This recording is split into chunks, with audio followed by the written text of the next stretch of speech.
In today's video, I'm going to teach you how to connect Notion with Replit.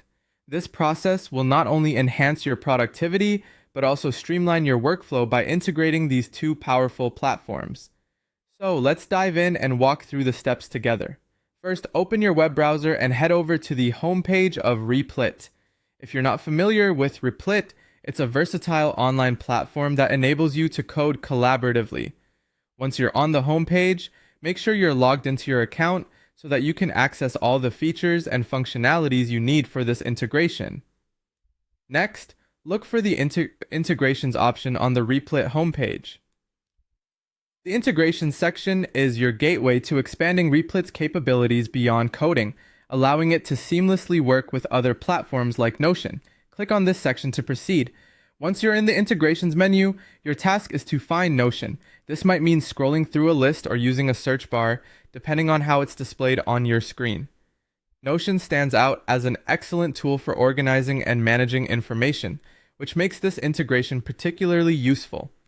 After identifying Notion in the list, click on it to get started with the integration process. This action will typically bring up a prompt or a new window. Here, you'll find options to sign in to Notion. At this point, if you're not already signed into your Notion account, you'll need to enter your credentials. Make sure you use your correct account details to avoid any errors during this connectivity setup.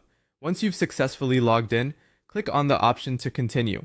This will guide you through the final steps of linking these two accounts.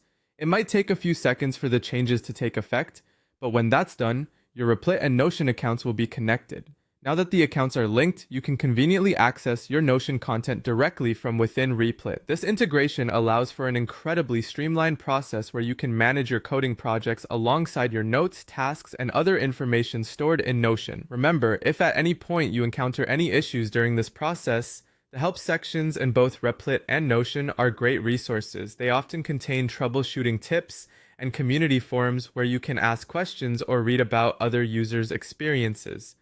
By completing this integration, you've taken a huge leap towards optimizing how you manage your coding projects and organize your thoughts and tasks. I hope you found this tutorial helpful and look forward to seeing how you leverage these tools together. Thank you for watching and happy coding!